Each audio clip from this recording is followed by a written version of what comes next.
Hello, dear listener. I have something truly special to share.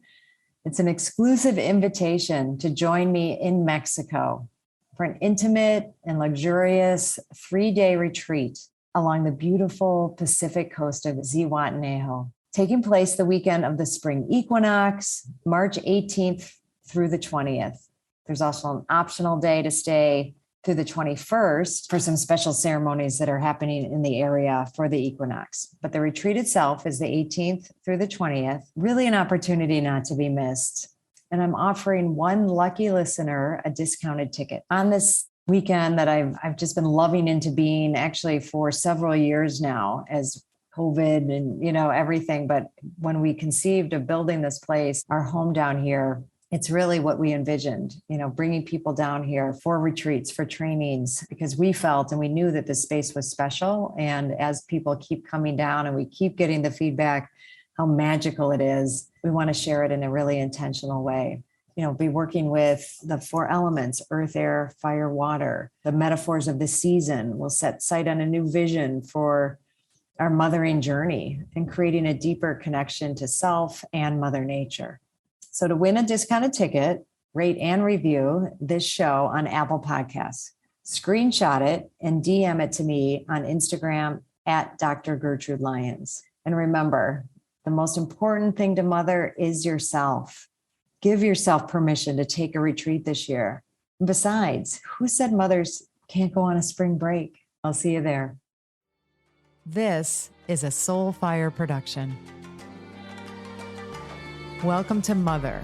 No, it's Mother. Welcome to Mother, the show where we can explore our inner mothers to actualize our greatest selves. Through interviews with incredible guests, live coaching sessions, and my own experiences, we're going to dive deep into embracing feminine values and reparenting ourselves. So be prepared to show up, hold space, and be mothered in a way you never have before, but have always needed.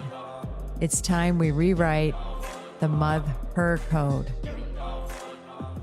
Hi, and welcome to the Mother podcast. Well, I don't know about you, but it's feeling a little surreal to me that it's the end of 2021 and we're about to head into 2022. And I'm going to be sharing some content from the end of 2020, kind of a mashup. 2020, 2021 feels like a mashup in and of itself, right? Like time is so weird. It has been weird ever since we went into COVID for sure. And it continues to be so. In some ways, it feels like it's going at 2 times speed. Other times it feels like it's been forever. But there are some key messages and things to even just go back and think about how long ago this all seems. Because when I recorded these end of the year podcasts, end of the year, beginning of the new year, the election had just happened. That seems like so long ago, but the upset, the unrest, the insurgents of January 6th, all of that. And we've been living into that this year. And I know I've lived into a lot of new realities. It's been a huge year of transition for me. And the messages from these 2 podcasts were feeling really supportive for me. So I hope they do for you too. Just the importance of, not just saying, okay, finally done with that year or these holidays. And how do I just get through them in some ways? But really allow some time for reflection, allow some time to let the feelings be there. Still from 2020, I don't think any of us have processed that fully. So taking some time to go back and look at 2020 and then everything that 2021 brought us, the good, the bad, and the ugly. But I know no matter what, and something that hasn't changed, pandemic, no pandemic, is the fact that we are either experiencing and feeling our emotions fully, or we're shutting them off or numbing them in some way. The holidays are huge for numbing emotions. And I want to open up the space and allow us to think differently about this holiday. How can I keep myself in an open space? How can I allow in all the feelings? Fear, hurt, anger, sadness, joy, and remember and understand that all of them are good. Something I was reflecting on this particular holiday season, because I always think about this time as like a time of bringing the light to the dark.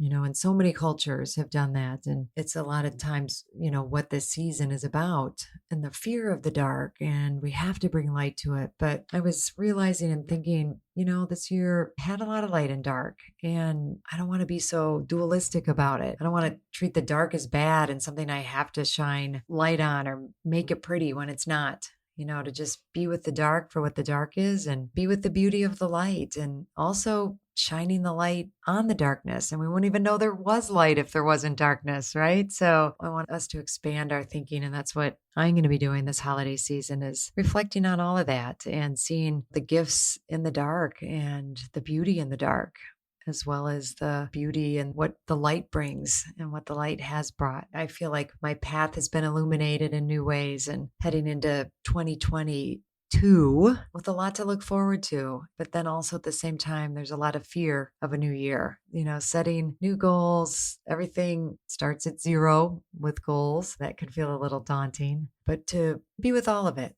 And I think I've said that now about 5 times, and I'm going to keep saying it because I know I need to hear it, that it isn't a time to just over anything, over drink, over shop, thinking that is going to help us get over some of the pain that we might be feeling from this year. I know I've had it. I lost one of my closest friends this year. And, that's not something I want to just gloss over. And this holiday will have some big pain points because of that. And that's okay. And that's beautiful. And I think if anything, honors her and her memory even more so, because she was absolutely a light in my life and continues to be in many, many ways. So let's, kind of have that perspective in mind, and let's head into 2022 with our eyes wide open. I know this year we've seen things like the Great Resignation, and we're all kind of tired of this or tired of that. And it's going to take a lot of courage, I think, really bringing in full force some of our positive thinking and messages, and really utilize some of the energy or the storehouses that we have, so that we can really come into this next year ready to go for whatever that is. And it doesn't have to be fast and hard. It can be still thinking about what we want in 2022 as we head into the new year. There's no hurry, but I will suggest or say that as mindful as we can be about it, and thoughtful and dreamy. Winter is a dreamy time. It's hibernation.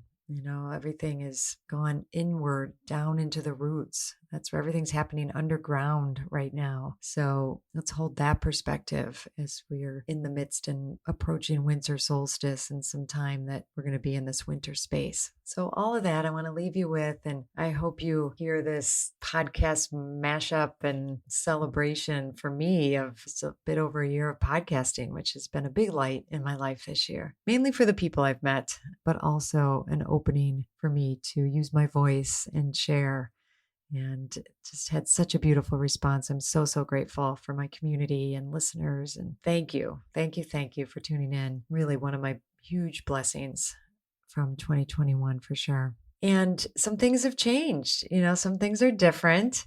I went from rewriting the Mother Code to the Mother podcast, different artwork, some things like that. But I'm very excited to head into 2022, having started and launched a newsletter. And I would love to have you on my newsletter list. That would be the biggest gift, the biggest holiday gift I could imagine, having you say yes to being on my list. And I'd love to have you not miss a thing, and plan on bringing some great content in the year ahead, and really looking forward to that. So in the show notes of this episode will be the link that you can opt in to my newsletter and give me that gift. That would be amazing. But either way, I hope you keep listening in 2022 and thinking about what intentions are you setting for your mothering journey in 2022? I'd love to hear what they are. Please feel free to DM me on Instagram at Dr. Gertrude Lyons. I would love that. You can go to my Instagram and connect with me in that way. I will be taking a break, so this will be the last episode of the year,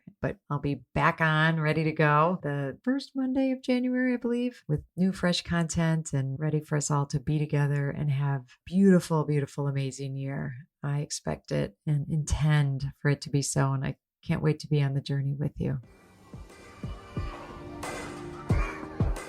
So let's talk truth about the holidays. How will it be this year? And how can you mother yourself during this time? And in this episode, we'll look at how we are set up to fail during the holidays. We'll discuss the missing link of our emotions. We'll explore some possibilities venturing into new territory where we come out the other side nourished and ready to launch into the new year. Our new pandemic normal automatically makes it different. So let's capitalize on everything being thrown up in the air. And if we really tell the truth, the holiday season is always stressful, at least at times. But it's stressful in large part because it's impossible to ever meet the ideal. You know, the pictures that we see and everything's supposed to be perfect. The meals, the decor, the gifts, and of course, everyone is happy and only happy. So when did we decide happy was the only acceptable emotion? There are actually 4 other primary emotions: our fear, our hurt, anger, and sadness. And instead of honoring all of them, we've turned joy or happiness into the only acceptable one. And the others, well, those we've turned into the forbidden 4, the negative emotions. And we actually believe we can turn off all our other emotions and somehow just have joy. And, so it's no wonder we overindulge and soft addictions go through the roof during the holidays. The minute any one of these emotions, but happy and sometimes even happy, shows up, we think we need to numb it or push it down in some way. And,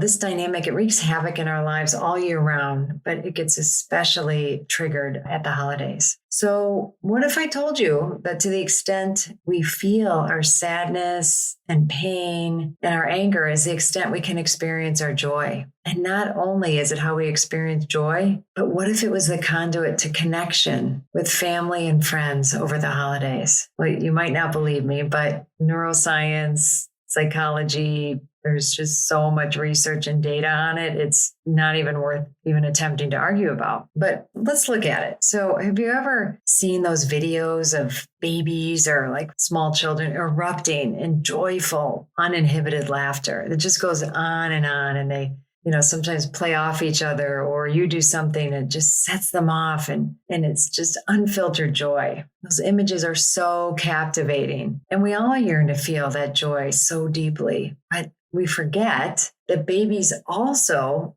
only feel and express their sadness, their anger, their fear at the same level. We have all had those emotions socialized out of us to some degree, but we can reawaken them. And it's really important that we do. It starts with awareness. Just let yourself be more aware and curious. Start noticing the presence of all the emotions in yourself and in others. Tensions are so high with everything going on in our world right now, and our lives have been stretched in so many ways this year. Our feelings have not been the problem. It's our denial of them. That's where we suffer. Feeling sorry for ourselves, whining, complaining, angry at the circumstances. That's what, wreaks havoc in our bodies and our systems. So we really want to shift that. Hi, I'm so excited to share with you my 2024 Spring Equinox Self-Mothering Retreat that's happening this March 2024.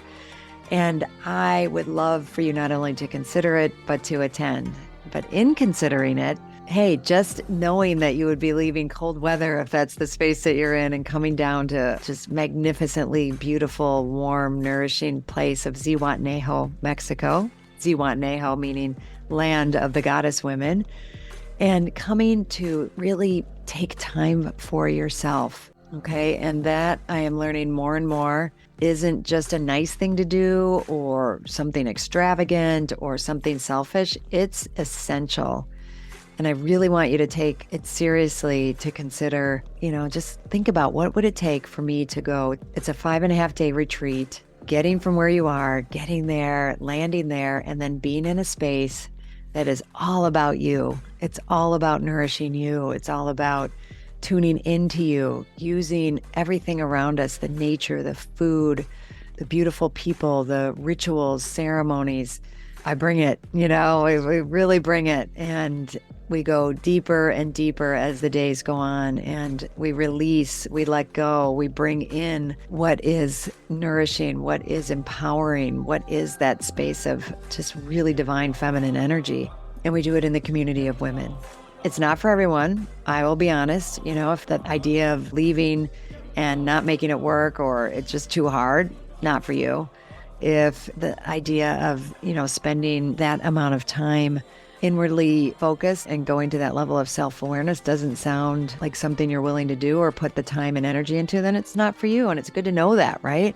So this is for people who are serious about what it means to mother themselves, what it means to take time for ourselves, and that gift and what that gift can bring to us. It was originally right after my fall retreat. It filled right up. But now some people, it turns out, are not able to come. So I do have a handful of openings. And if you're listening to this and you're willing to take that step, please reach out to me. We can do a discovery call, or you can put a deposit down. I would love that. And you can do that by going to my website, www.drgertrudelyons, DrGertrudelyons.com. Go to events, and there you go. It'll all be there. There's a beautiful page there for you to explore. I look forward to hearing from you and then seeing you on my spring retreat.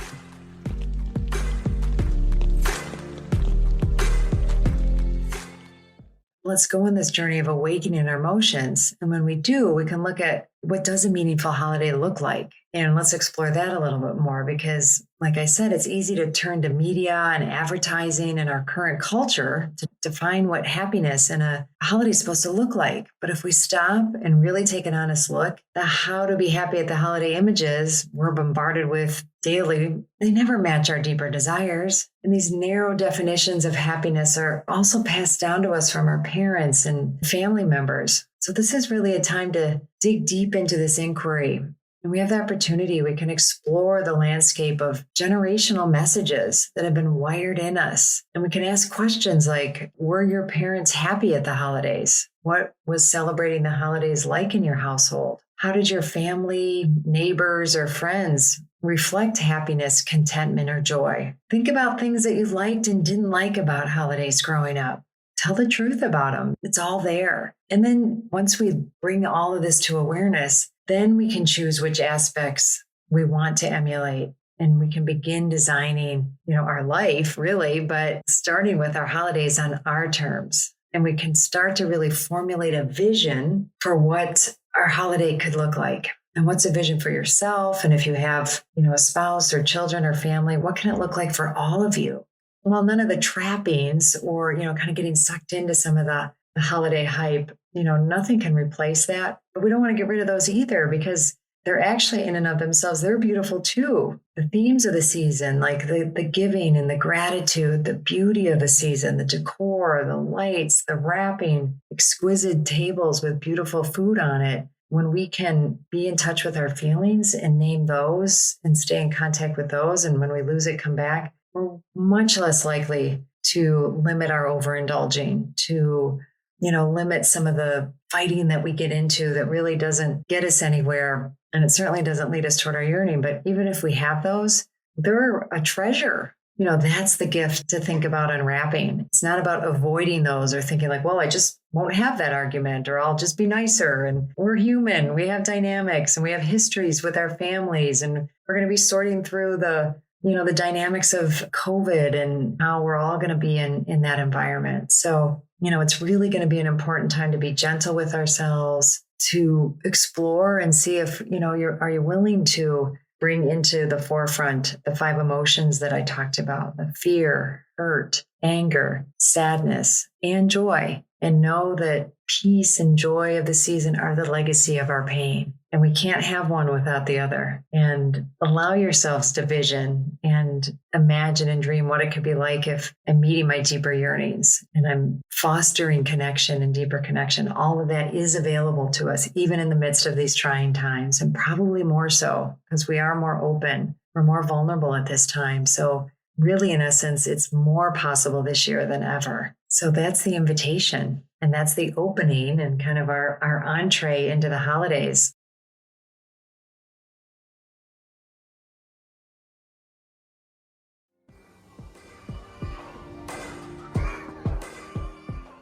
We're going to be looking at how to mother yourself into the new year and what it looks like to first honor the moments that propelled us through 2020. So transitions are tough. They are so ripe for us to fall into bad habits, even with the best of our intentions as we want to kick off a new year strong. So what we want to look at today is really what it takes to build really strong visions and goals for the upcoming year. We call it a new year just because we decide it's a new year and we're deciding that it's an ending and a starting point.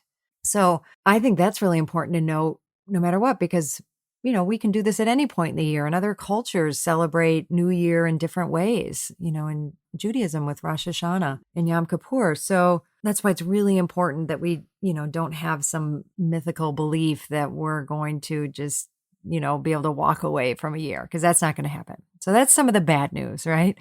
But I think it's actually good news. It's important for us to honor a year that we just experienced. The potential from the harvest that we can get from lessons learned this year is going to make all the difference in how impactful and how we power into the next year. So there's a whole year to look at, right? And if we had time, we'd go month by month. And I've done some of this work myself. But what we want to do is look at, for example, we'll look at 3 key moments of the year that we want to reflect on and see what it looks like to reflect and learn and take what we can from those. And then we'll look at 3 things we can do for ourselves as we start the new year. As we look at this past year, I think I talked about in another episode how I every year go on a spiritual pilgrimage to sacred sites around the world.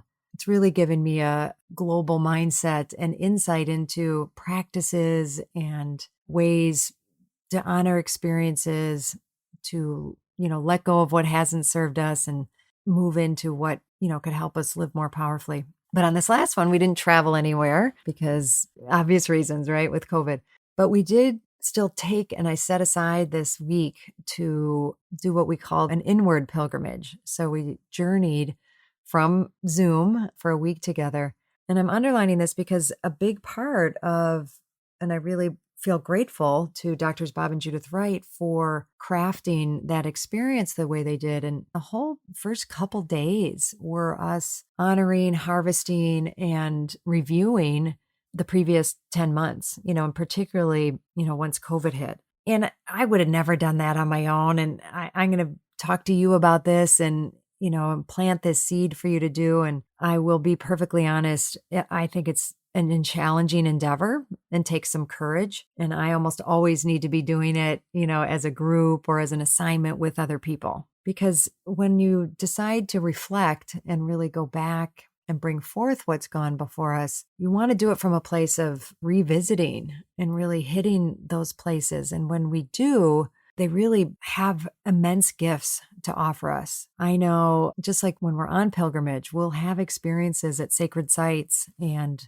I've had some very profound ones and ones that I've even shared so far. But there's the experiencing of them. But then the real richness comes when we gather back together and share about them. So we want to have that mindset as we go and look backwards at this year. So if we look at 3 key moments that I think everyone can relate to, that would be the awareness and then the U.S. really, declaring that we're in a pandemic. And in March, when we went into quarantine, and then shortly after that, the order to shelter in place. There's a myriad of reactions and feelings I have just even revisiting it now with you all. I feel the fear. I feel my heart racing again. I feel some of the sadness and the upset. And there were some key things I really learned from that time. From the first week, I was really grateful to be part of an organization, the Wright Foundation, where we looked at it immediately from a personal aspect, right? And how important it was going to be if we were going to support others, that we first looked at how, it was impacting us and the feelings we were having. Because I know I very much wanted to just think about or talk about how, I immediately went to others. And, I have a dear friend who's highly, highly immune compromised. And so that's where all my initial thoughts went. And then I was asked, well, what about you? And I had, nothing to that degree, but still needed to honor the fact that an event that I had been planning the first 2 months of the year that was supposed to happen on March 19th didn't, and to really let myself have those feelings. So going back, and what did I learn from that? I learned how important it is once we enter into a your reality completely being thrown in the air and shifting, that there were ways I really liked how I handled it. I jumped into action mode in many ways. And, we're following the lead in our company of turning our whole business to online coaching, online events. And within a week, doing my very first webinar. So I saw that and I look back at that and like, okay, you have a large capacity to shift into something new quickly. And I'm also aware of within those first few weeks, how much I really just wanted to hide under the covers, bury my head in the sand. I had a lot of self-pity. I mean, there were behaviors that I saw in myself that I didn't like. And so I've been looking at this year, how am I going to build muscles for times of this, huge stress? And similarly, I had been building the muscle, having been working so much on the transformative opportunity in our stress and in chaos. So I was determined from the start, we're going to use this. So when it came to sheltering in place with our family, we really took it on. And I'm moved and grateful thinking about the connection and closeness that our family came to be. And that was by me initiating that we do family sessions. And I think over the course of this year, we've done at least 6 family system sessions with Dr. Bob Wright that has fostered a closeness and a connection that's been messy and challenging, getting clear and current and sharing resentments to get us really working toward what's possible now that we have adult children and what are those relationships going to look like. So that's what's huge to revisit. Personally, the impact of the protests and George Floyd and Breonna Taylor and the anti-racism movement that catapulted in so powerfully and so forcefully. And again, looking at both how I liked how I responded to that and didn't like a lot of what I saw in myself. And so much to learn in that arena and feel like a real youngster, newborn in it and making plans, and our company, bringing in consultants and really taking on an issue that I have before that only given mild concern. And, now it's very much in the forefront for me, for our family in a way, but that was gut wrenching and stirring, both to look back and look at it personally, what it meant to me, and again, I liked and didn't like ways that I behaved in that. And, similar theme with all the political divisiveness and people really close to me that having different opinions, and all of this, really starting to see themes for myself as I looked at the year of where I was and wasn't sharing my voice. Where was I speaking my truth? Where wasn't I? Where was I contributing to the problem by staying silent? And I saw way too many examples of that. But all of this to get and really allow myself to then be with so many silver linings. I don't think I can fully be with the beauty and the positiveness and the treasures that this year gave without looking at the dark side for myself. That's starting to allow me to look at the year ahead. Number one key as we look at, how to best launch ourselves powerfully into the new year is this review. Review your year as vulnerably, as transparently, and I suggest doing it with others, do it with a coach. I'd love to guide you in that process if that's something that seems right to you. But, use others, use support so you can dig as deep as possible and relive these experiences to really allow the gifts and the treasure that can be beholden in them to come forth. And this is so possible, and I want it for all of you. The second thing, so once we've reviewed and looked, then start analyzing. Celebrate the year and celebrate the mistakes, celebrate the mess, analyze it. At the Right Foundation, we actually use something called a cave process. You celebrate, you analyze, and then analyzing will be, what we've talked about, looking at what worked, what didn't work, what behaviors, mistaken beliefs did I bump up against, and how did I handle them? And then how do I want to strengthen those as we look at vision into the next year? So out of that, I can really now consciously choose what I want to vision into, live into for the year ahead. We're not at execute, but we want to start making plans for what that execution is going to look like. And that's going to be more of the goals I set for the year. But as you can see, without this powerful process of the review and the celebrating through the review and then the analyzing, the vision and goals, they'll be probably good or decent, but they could just feel like good ideas, and things that you come up with. Let's, soak every bit of juice we can, from a year like that I don't think anyone on this planet has ever experienced quite like, for the gift that it is. And we can only do that when we're willing to turn and face it the way we've been talking about. So in that way, we can really allow this